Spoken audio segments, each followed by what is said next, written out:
Welcome, everyone, to episode 1 of Jungian Ever After. I have with me the lovely Adina Davidson. How are you doing today?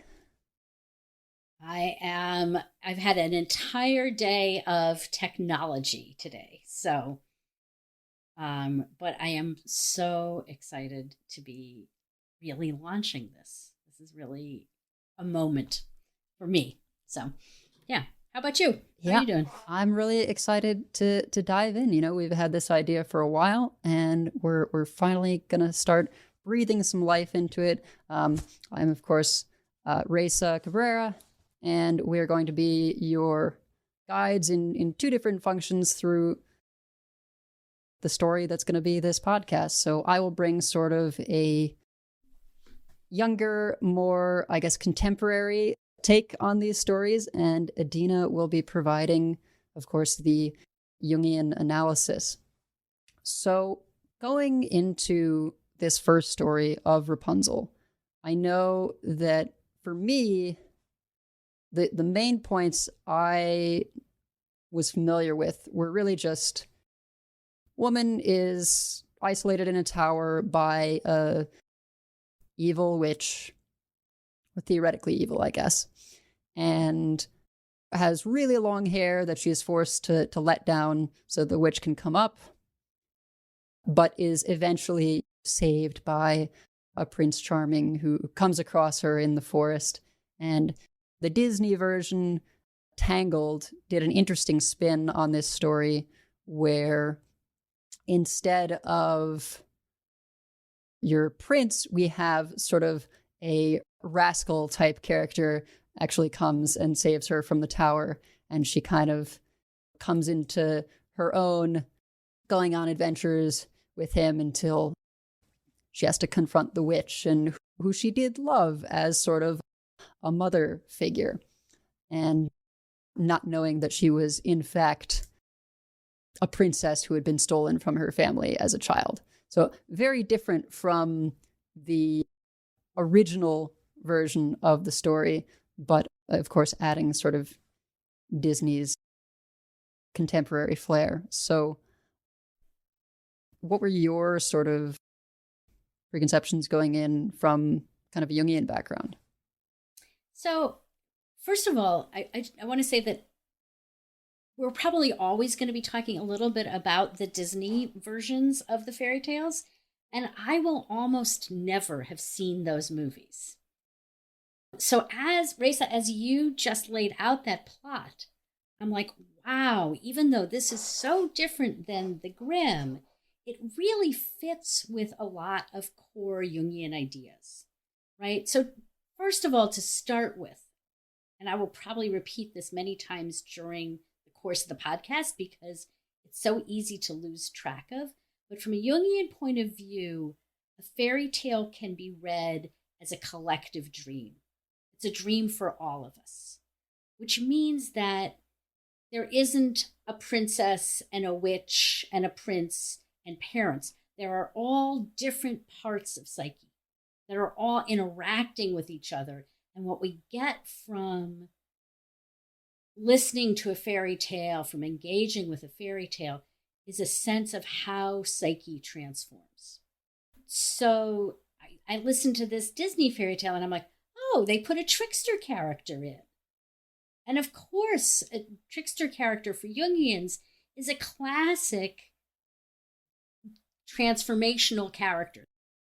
They can be pretty terrible, they can be funny, they can be very, very difficult. But from a Jungian point of view, we need the trickster to change. Otherwise, we are very likely to stay stuck. Also, this connection to the witch as a sort of semi-mother figure is also very much, I think, true to psyche. That many of us have both faces of the mother in us, right? That we both have a sense of mother as a kind, warm, nurturing person.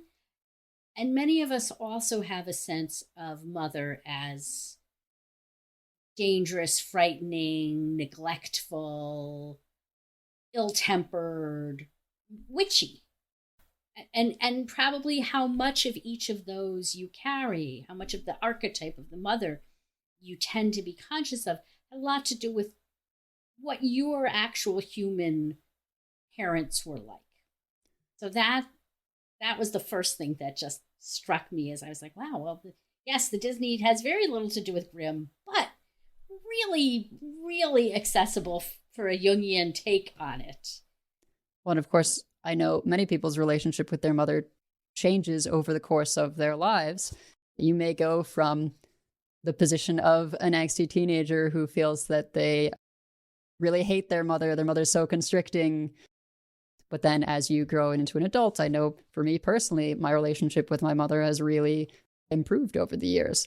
And some of that may be changes with her, but a lot of it is just changes with myself. Again, to the Jungian point, that all of this is about the changes in our own psyches as much as our relationships with outer people. Yeah, and I would say the other movement is also pretty common, right? That we go from a very idealized view of our mothers to a much more disappointed sense of our mothers. And again, that internal imago, that internal image of the mother is going to change with all of that. And so I think that's one of the Jungian ways that Rapunzel can be viewed. Probably the most predominant way that Rapunzel is viewed in the Jungian world is as a story of what really one of the most important Jungian analysts of the late 20th and 21st century, a man named Donald Kalshed, his take on Rapunzel. And Kalshed's take on Rapunzel is that when people have trauma, and of course we all have some amount of trauma, but when people have trauma, they develop what he calls archetypal defenses. They're very basic, primitive defenses that keep our tender, vulnerable self safe. And one of those, a very typical way to view Rapunzel is that Rapunzel is a symbol for that tender, vulnerable, innocent part of ourselves that no matter what exists in us. And that the witch and the tower are two faces of that archetypal defense system. The witch is sort of the persecutor face, the face that is so mean to our tender, vulnerable selves that they cower in a corner. And the tower itself is the protection, that wall that we build up around our vulnerability. So that's probably the way that most Jungians now, since Kalshed, are thinking about Rapunzel. And I just want to give a quick shout out to his book because I'm really going to be relying on it a lot in this podcast. And it's called The Inner World of Trauma. If you find this interesting, I cannot recommend that book enough. So. All right. Well, with that, let us dive into the story of Rapunzel as told by Grimm's Fairy Tales. Rapunzel, from Household Tales by Brothers Grimm. There were once a man and a woman who had long in vain wished for a child. At length the woman hoped that God was about to grant her desire.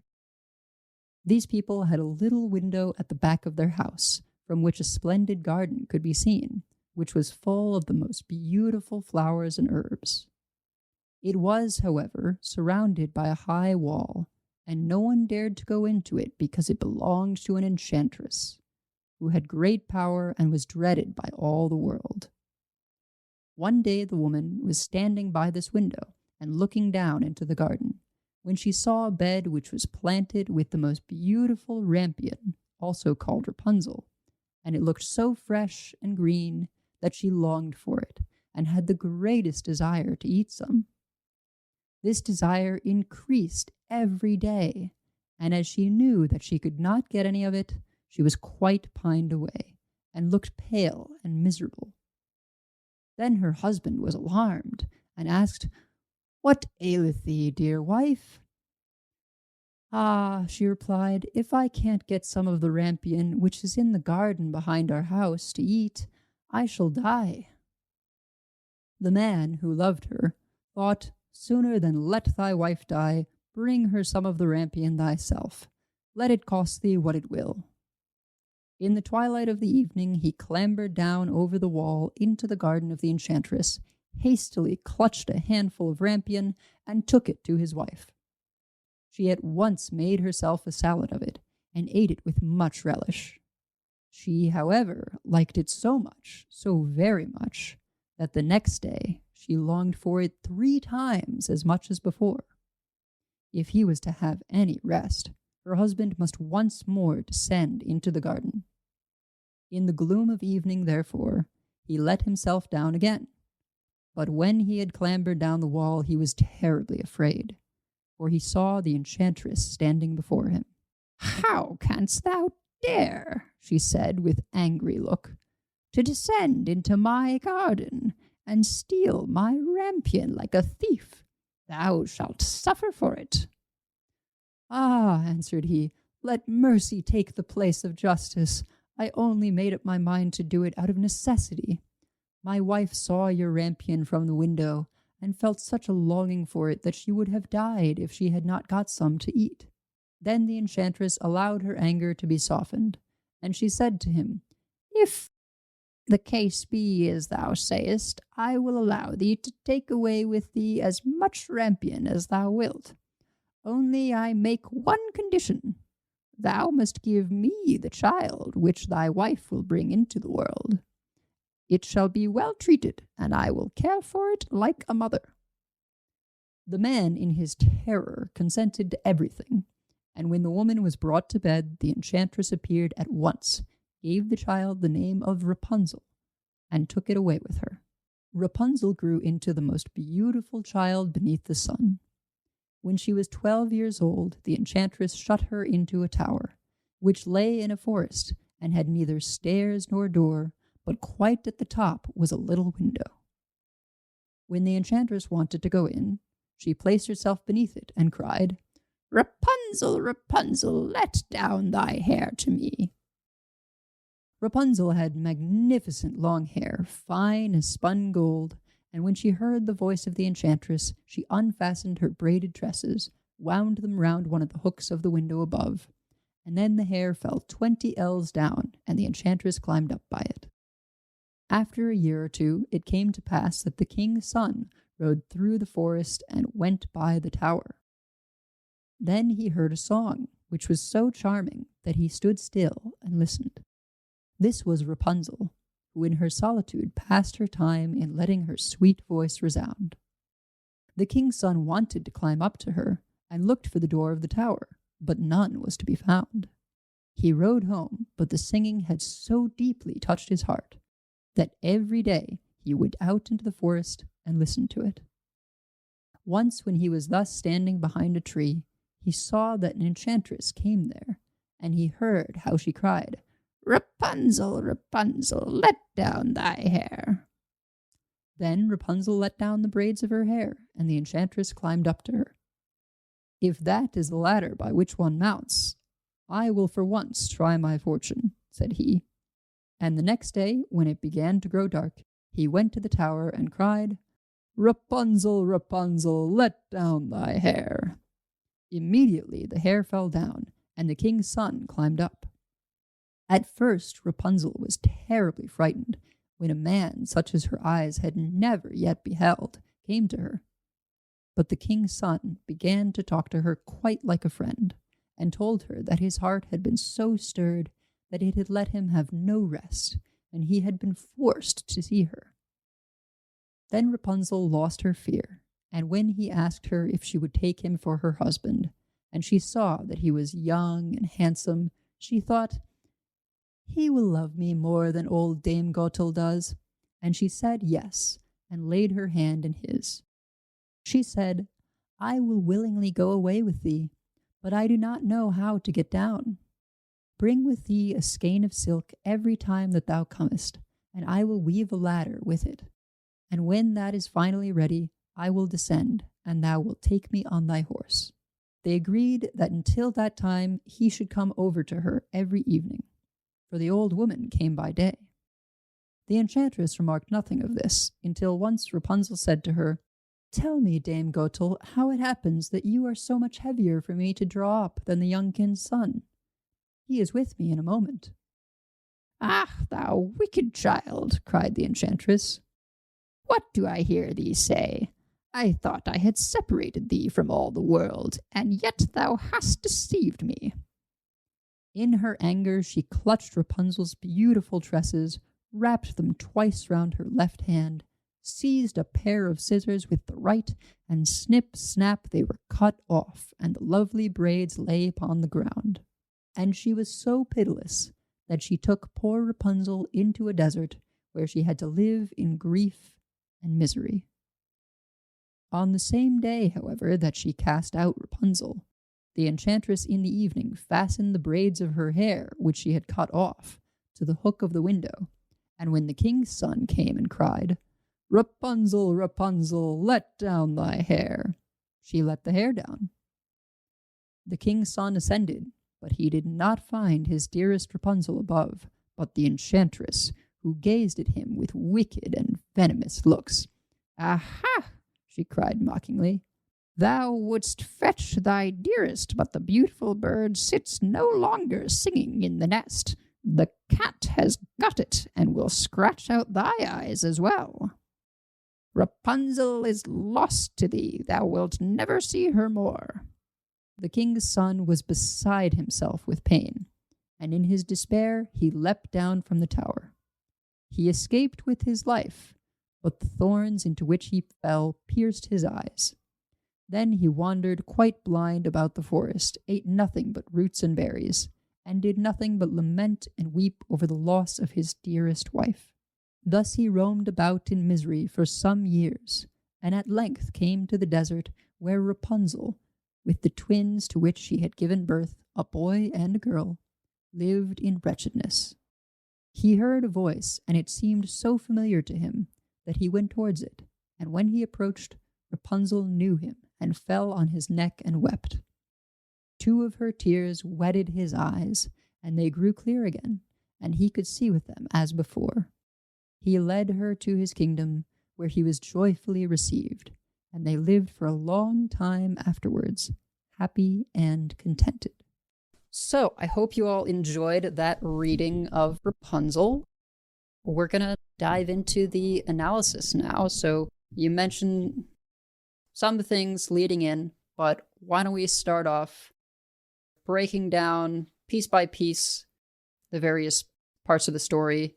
So we have a man and a woman who would love to have a child, but can't seem to make it happen. So let's just start right there.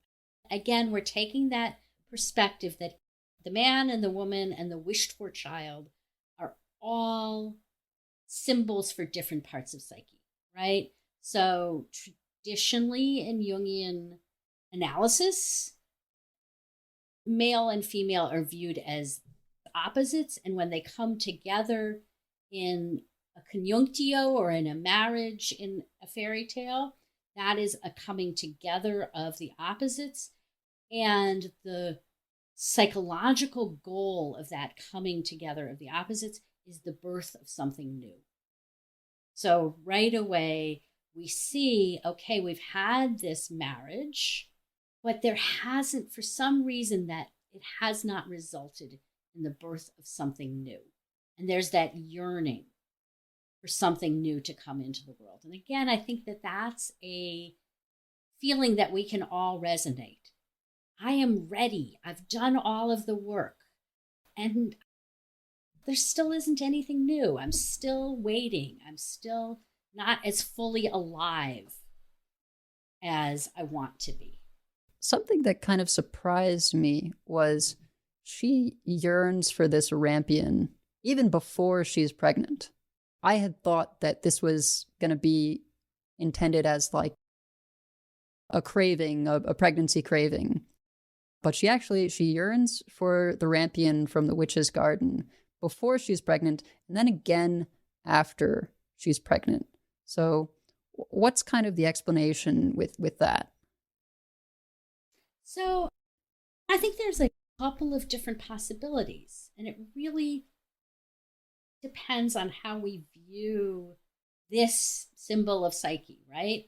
So if we're viewing it through kind of the positive end, we'd say this is our part of Psyche that craves necessary nourishment and will not be satisfied until we get that nourishment.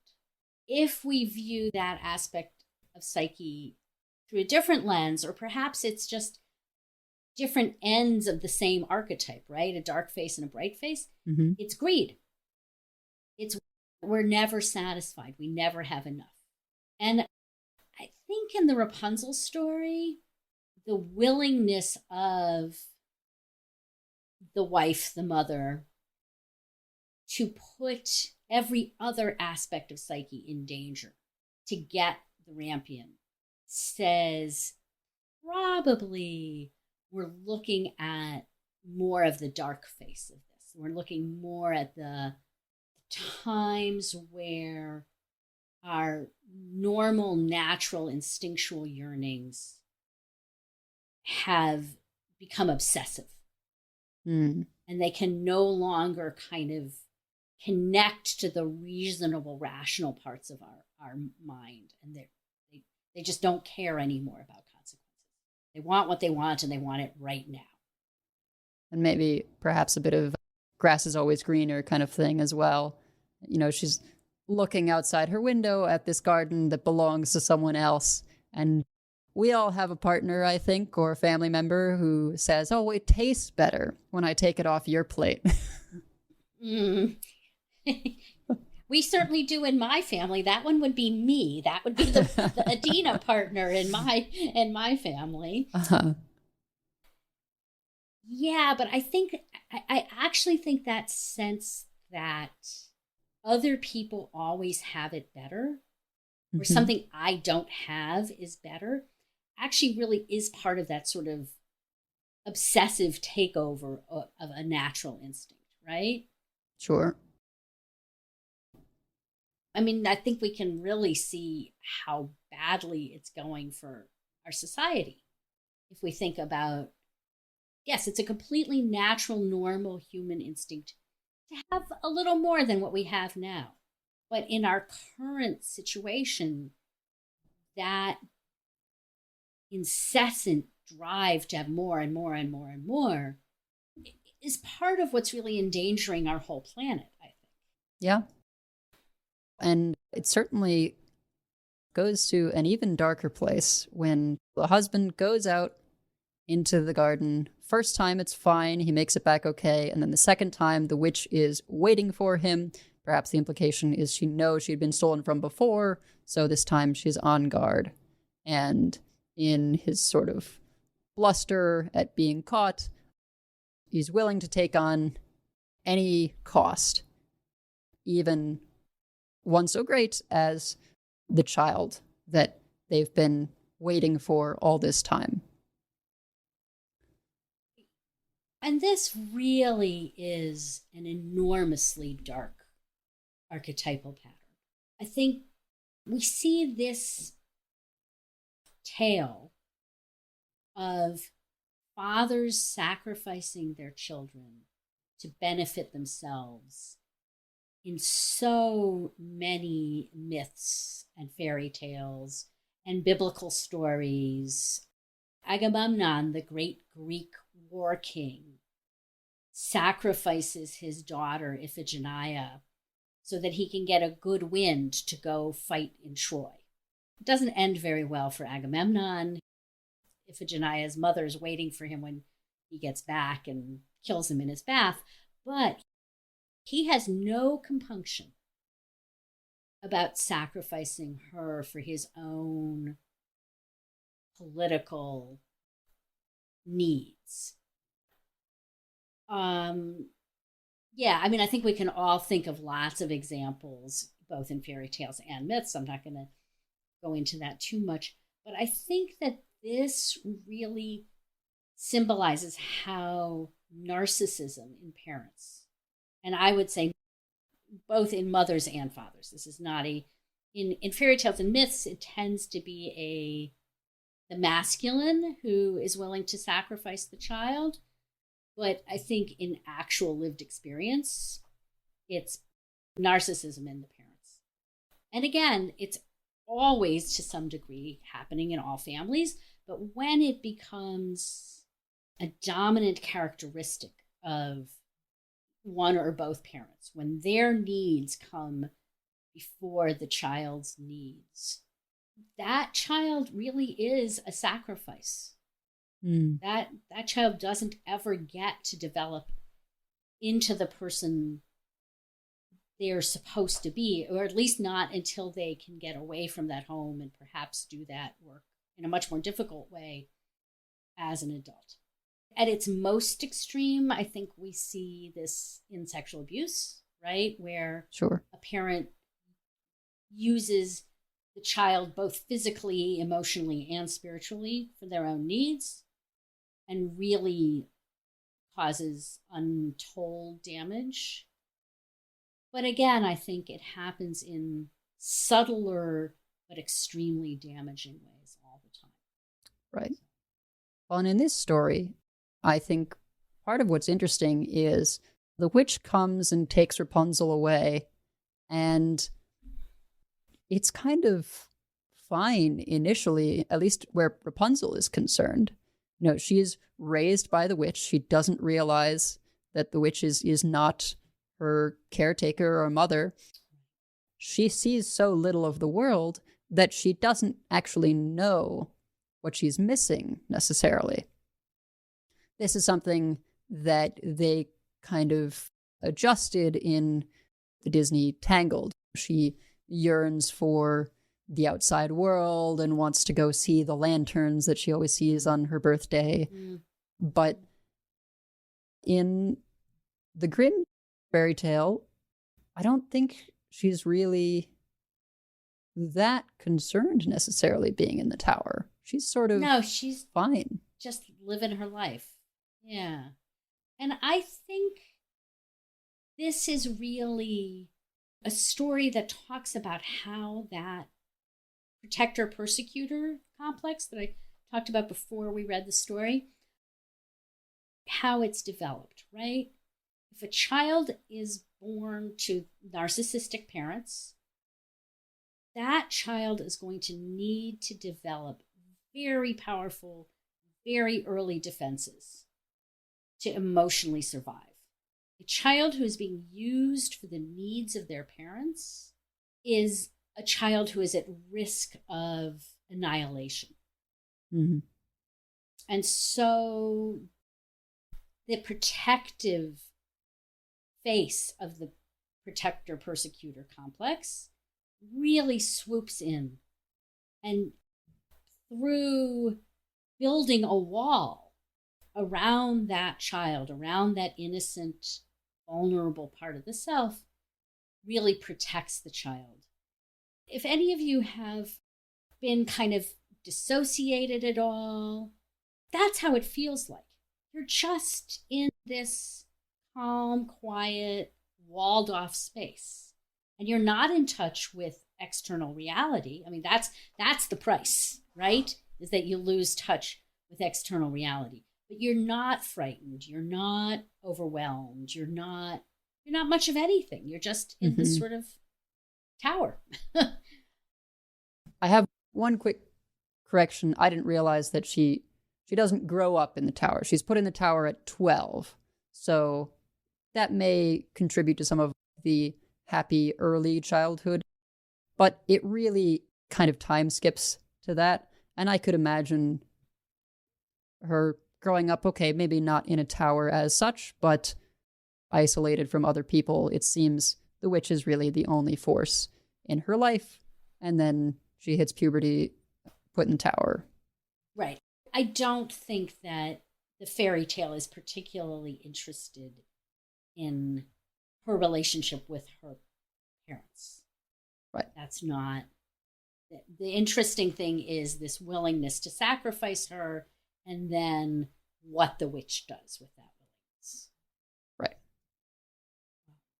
So, yeah. So the other thing that I would say is that this vulnerable, pure soul part of Psyche is often imaged in our individual dreams as a child, and almost always imaged in fairy tales as a child. Sure. Yeah. A childlike innocence, right? Yeah, exactly. I mean, we all know that. We kind of know that intuitively, that young children are both the purest and the most vulnerable expressions of ourselves. Well, and certainly once tarnished, children can be brought to perhaps even darker places than adults sometimes because of that imagination and loss of innocence. Yeah, that makes a lot of sense, right? Again, because they're unprotected, that their rawest negative stuff is also right there, right available to them. Mm-hmm. So if we figure everyone has a tower like this, what do our towers look like in terms of Psyche? Right. So I think the first thing that comes to mind is that sort of numbness. When we just feel numb, or I've seen a lot of articles and YouTube yoga videos on being dead inside. Right? Feel dead inside. And I think that when we feel dead inside, we're not in pain anymore. We are really fully in the tower. Another, I think, less engulfing way we experience the tower is kind of unrealistic daydreams or fantasies of what our life might look like. Yeah, just I'm going to get that perfect job without ever having to apply for it. The one that I see in my consulting room all the time is I want to meet my life partner, but oh no, I don't want to go on any dating app at all because then I'm going to have to meet all of these people that I might like or who might not like me. Sure. Yeah, so there's kind of unrealistic. That's another form of the tower. It's another form of keeping our, again, purest part of ourself separate from that kind of world that might hurt us, right? So we stay safe, but we also don't fully engage in life. Yeah. I'm watching an anime right now called Komi Can't Communicate. And it's really a story of social anxiety, of this girl is stunning and very popular because of that. It's the first day of school and everyone's kind of fawning over her. But one of the characters realizes she can't talk to people. She has such crippling anxiety. And eventually they have a conversation on the chalkboard, just writing back and forth. And she sort of explains how, like, she has this goal to make 100 friends. She really wants to talk to people, but she can't even talk about the weather. She can't even make small talk.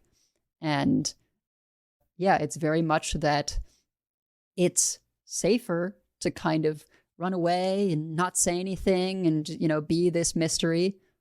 But she doesn't get to fully experience life. Relationship. Exactly. Having friends, even though she wants them. That's so interesting and such an example of the ways archetypal stories get told and retold, because that's totally a Rapunzel story, right?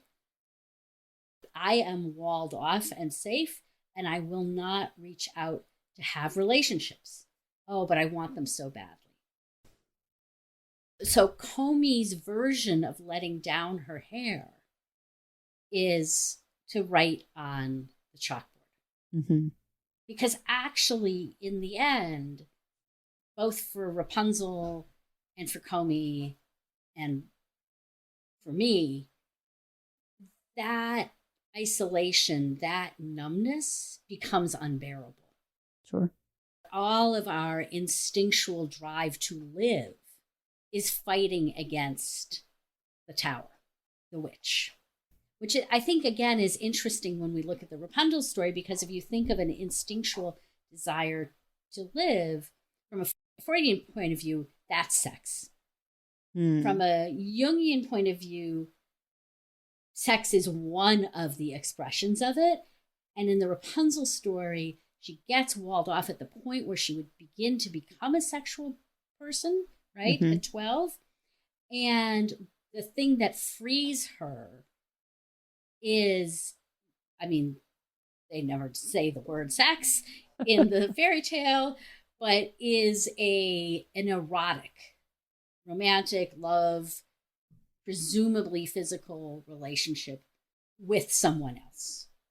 So that sexuality really is a powerful drive against the protector-persecutor complex for many people.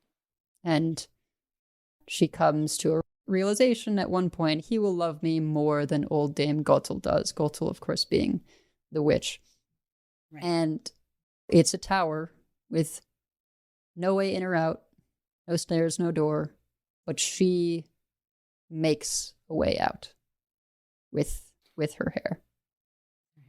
And we all, right, need to break out of our own towers. You can't exactly have someone help you through it. Someone can support you or sort of bring you to realizations the way that the prince does here. Right.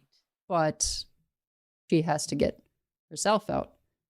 In this case, the way she actually gets out is a bit unfortunate. It is, in fact, the protector banishing her.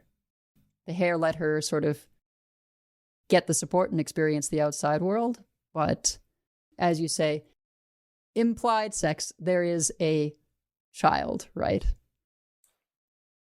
But that doesn't happen until the witch has banished Rapunzel. So what is to be understood from that, where Rapunzel doesn't make a pulley or anything? She doesn't find a nice way out of the tower. The only way she gets out is through the witch sending her to this desert.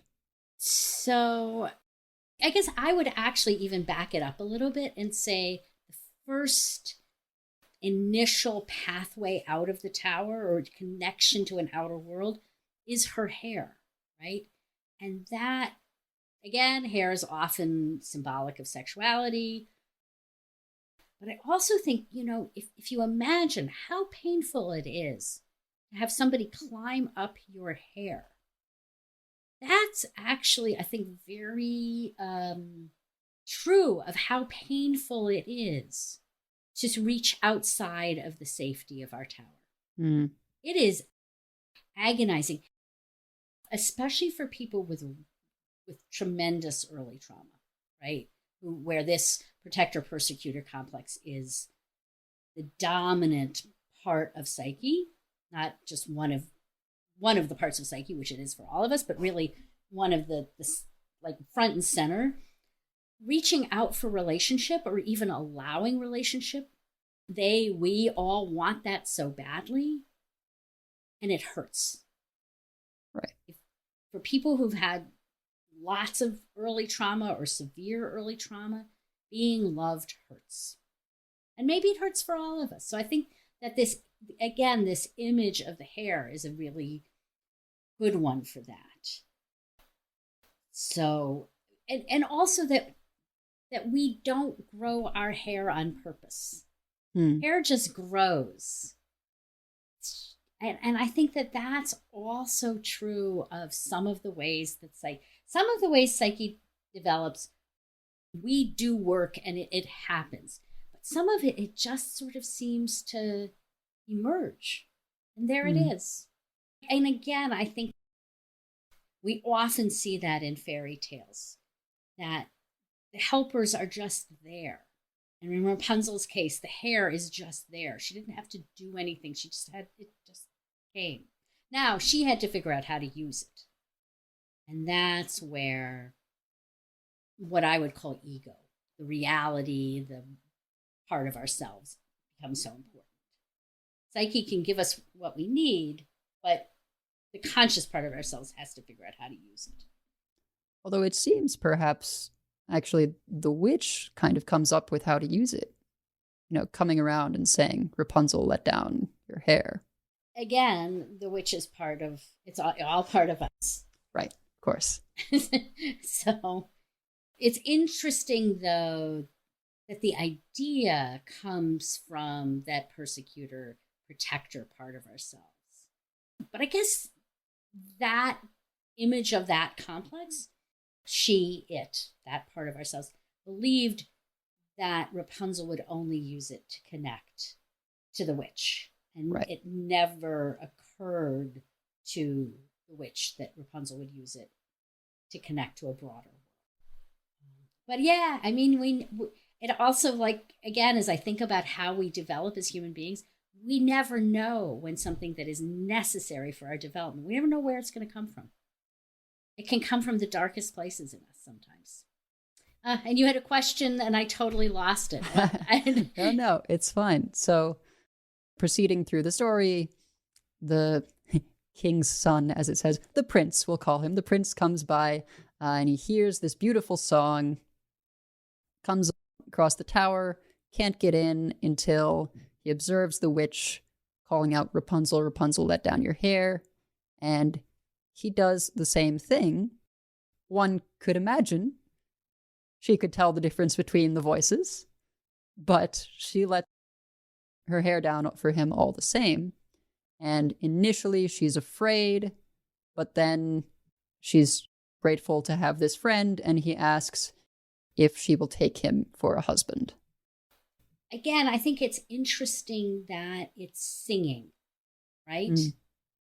Because I think that in this particular fairy tale, singing functions as a symbol for creativity, right?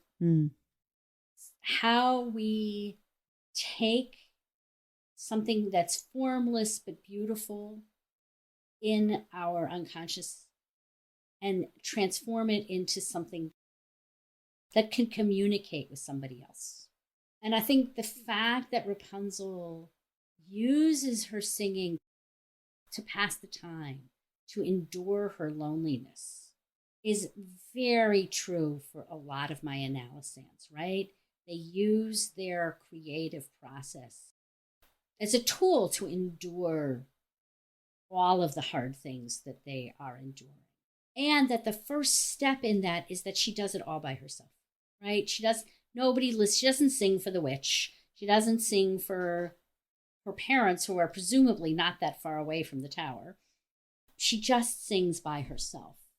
And I think that's also very typical of how we begin to grow past the protector-persecutor complex's control over us, right? We begin by having some kind of a creative process, but we don't let anybody see it. Right. And then we maybe take that huge, huge, huge risk of letting it connect to another human being.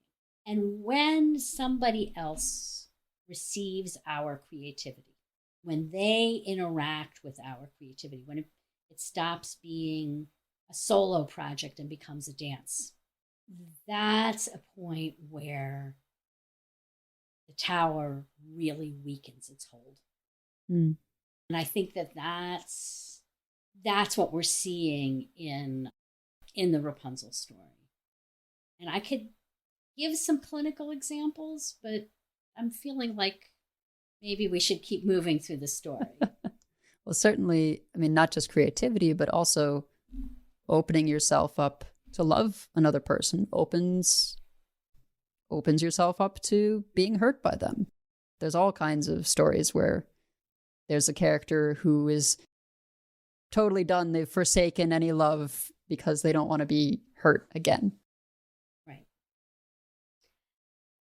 And in the Rapunzel story, it isn't the person or the part of Psyche that Rapunzel loves that hurts her, but love does lead to terrible pain. Right. The persecutor protector complex comes back with a vengeance. Rapunzel, reaches out, connects with her beloved, and as soon as that happens, the witch says, "Oh no, you will go into an even deeper and more thorough and painful isolation than the one you've been in." And I think that's very true for what I see in my clinical work. That, you have somebody who's been in this very isolated, closed off emotionally, often state, and they take a first risk. They connect to me as their analyst, or they connect to somebody who might be a romantic partner, or they take a class, any of those things. And just like the witch, the protector-persecutor complex comes back and tells them how worthless they are, how foolish they are, how incompetent they are, how, just really tortures them almost back into isolation. And I find that we have to go through this agonizing oscillation between taking that risk and having the persecutor protector come in and attack the soul back into the tower. To go through that oscillation over and over and over again before the witch loses their power. Right. So, following along the story again, we've got Rapunzel comes up with this plan to bring silk and weave a ladder. You mentioned she goes to an even worse place because she makes this mistake. She says to the witch, completely not thinking, "Why are you heavier than the prince?" Which is actually very curious because one would expect an older woman like the witch would not weigh more than the prince. And I think that's actually pretty subtle kind of detail that you focus on the mistake, which is to mention the prince. And I completely forgot that the question even was this other bizarre thing, which is the witch is being heavier than the prince. Do you have any insights on that? First of all, I think the mistake, I'm going to go back to the Disney. I can't even remember the name of the Disney movie. Tangled, thank you. I'm going to go back to that where the agent of change is the trickster. In this, the trickster is the mistake. Like nothing really is going to change until Rapunzel makes this mistake. And I think that kind of trickstery quality. Oh my goodness! What was I doing? What is often Psyche's way of kicking us into the next stage of development, and can be very unpleasant, right? Like Rapunzel, she had to leave the tower, but going to the desert. Wish that wasn't the way she had to leave it. Wait, I lost your question again. I'm sorry. Oh, just that, so she's on the eve of getting out. Oh, why is the witch heavier than the prince? I mean, at one level, that seems so obvious, right? The parts of our psyche that torture us weigh really heavily on us. And the parts of our psyche that bring us joy our capacity for love, our capacity for intimacy, our capacity to appreciate our own creativity feel light as a feather. So it may be as simple as that. You mean it's not that the witch is some kind of shapeshifter and she just, weighs more in a smaller body? We don't. Yeah, that's possible too, right? I think that would be sort of the once upon a time version or explanation of why the witch would be heavier. Definitely. And that's a beautiful image and a terrifying image, right? Of something that's very, very, very enormous and heavy, but somehow can be perceived as something tiny and frail and light. What a danger that is. And again, actually, probably, if you think about psyche, makes sense, right? Things in us that are really dangerous to us often are perceived as no big deal. In fact, I think that's something that we say about trauma often. Oh, wasn't that bad? Wasn't such a big deal.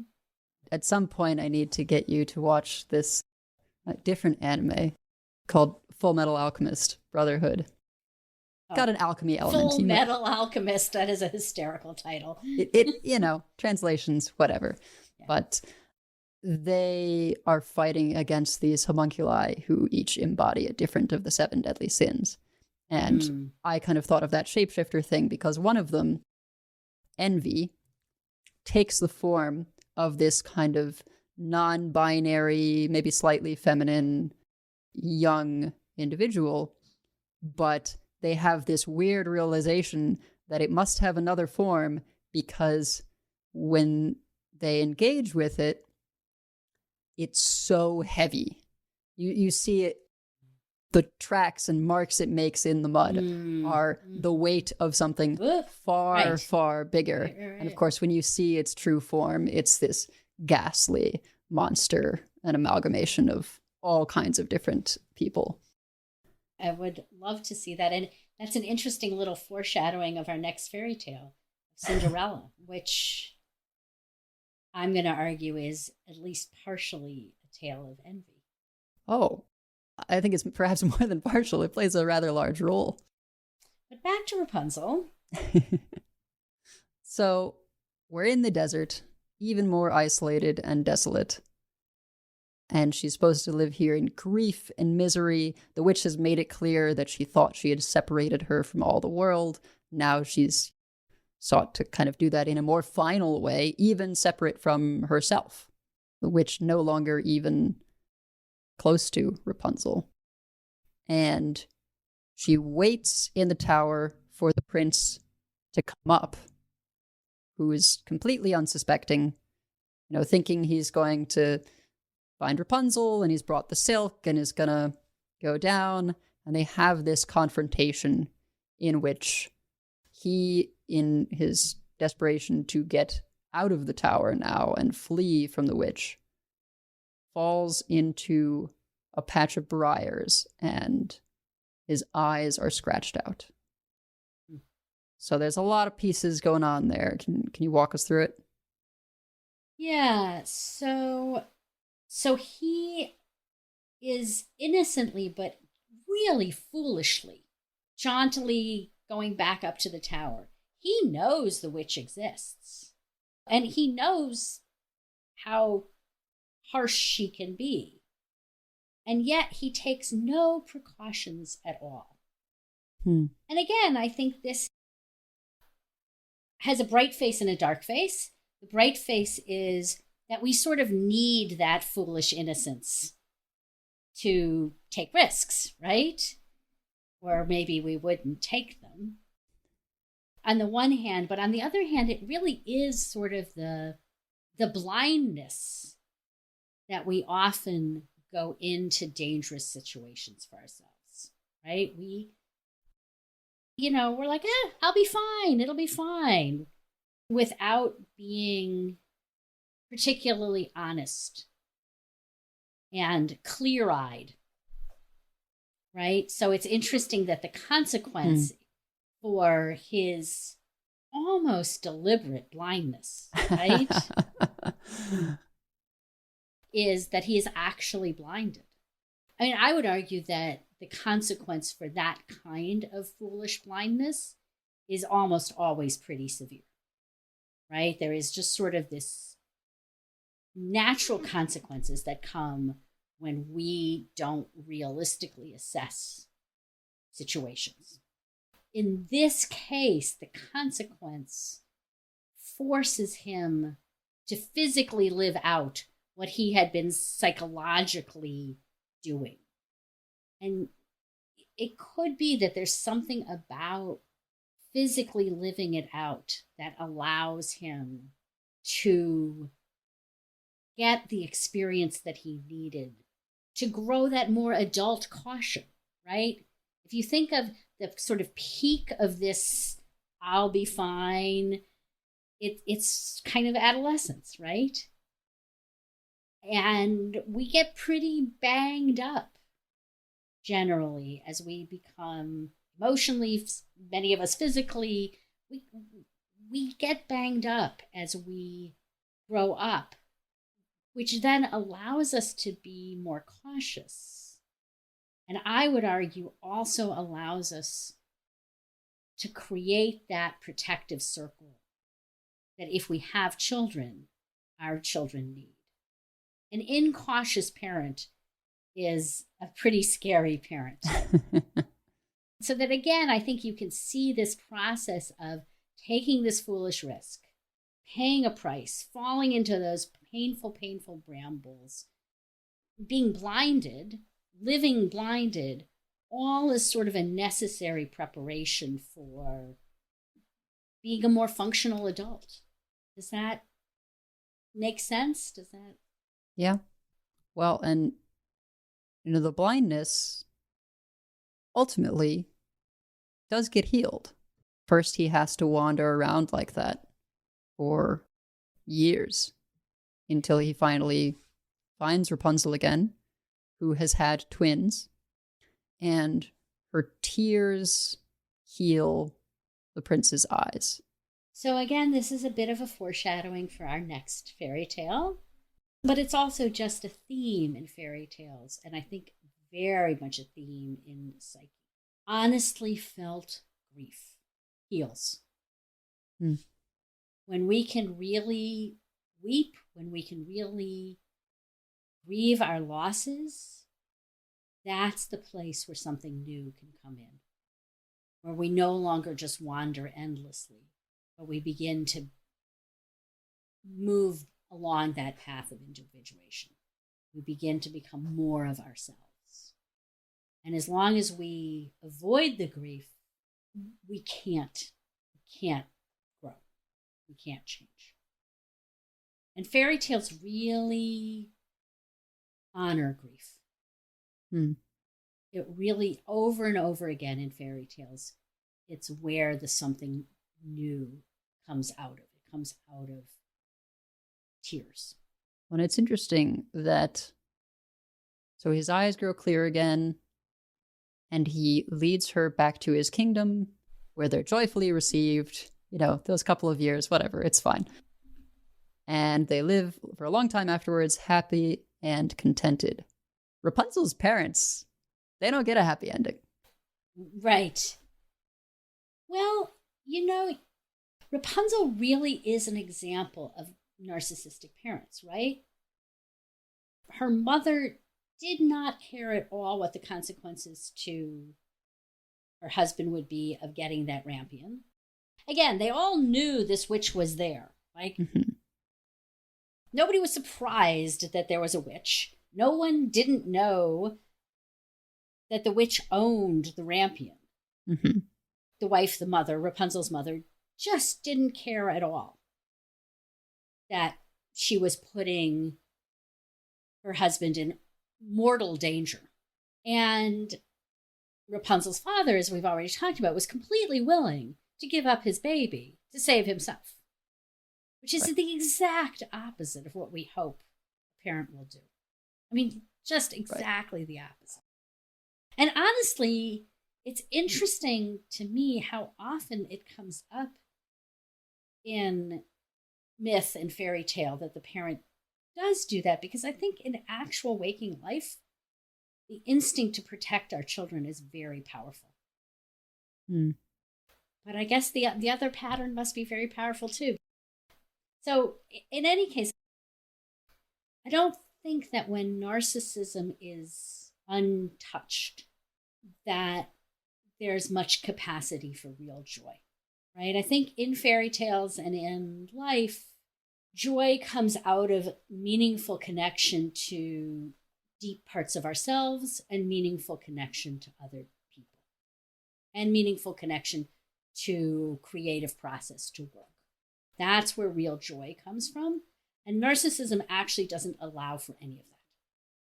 It closes the door to really knowing oneself, because narcissists can't look too much at themselves because they'd be ashamed and they can't tolerate shame. Obviously, they can't connect easily to other people because they don't really see other people as fully human. And the work that they tend to produce is usually pretty superficial. So they can be very successful. I mean, we all know extremely successful narcissists in the world, but I don't think they very often produce work that's of lasting meaning. Yeah, so you could kind of argue that Rapunzel's parents couldn't have a happy ending, really, because of either who they are or what they represent in psyche, which are those untouched narcissistic places. The narcissistic places that don't develop, that don't get softened.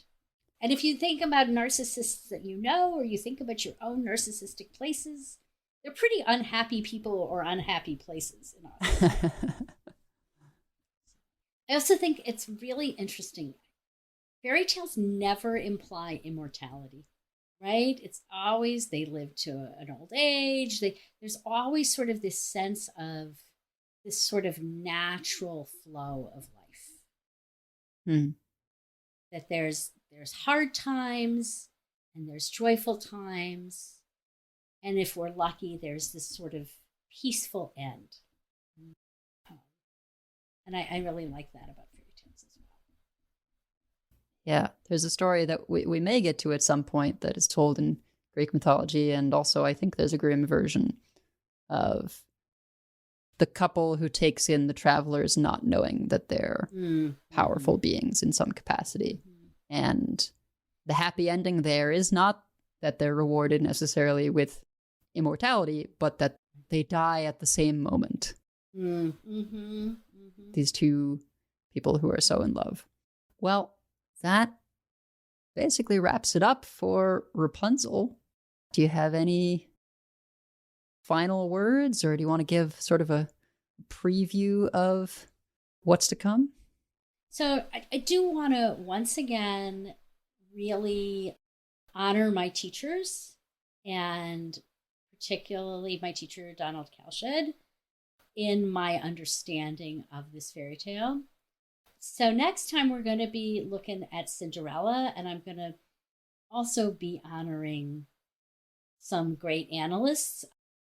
There's an analyst named Anne Ulinoff, who really approached Cinderella as a tale of envy. And we're going to talk a lot about that and what envy does to us. I also very much see Cinderella as what heartfelt grief allows as well. So, yeah, more fun with Grimm's fairy tales, envy and grief. Imagine there'll be a lot of those. You know, as you and I talked about when Grimm's fairy tales are very dark. They're It's always interesting to think about them as children's stories. But I think the thing to remember is that children have all of the same darkness that adults do. And that I think these stories are really for all ages, because they allow us to see those places in ourselves in a meaningful way. Mm. Which is what we do when we tell stories. And when we analyze them. Yeah. So that is it for Rapunzel. Our intro-outro music is a sample of Spring Movement 1 Allegro from The Four Seasons, composed by Antonio Vivaldi and performed by John Harrison with the Wichita State University Chamber Players. You can find the full version at freemusicarchive.org, link in the show notes. And if you like what you've been hearing, please leave us a 5-star review on Apple Podcasts or your podcast feed of choice, as it really helps other people find the show. This show will always be free and available to all, but if you would like to monetarily support the show, you can do so at patreon.com/JungianEverAfter. Also, Dr. Adina Davidson is a certified Jungian analyst who offers telesessions.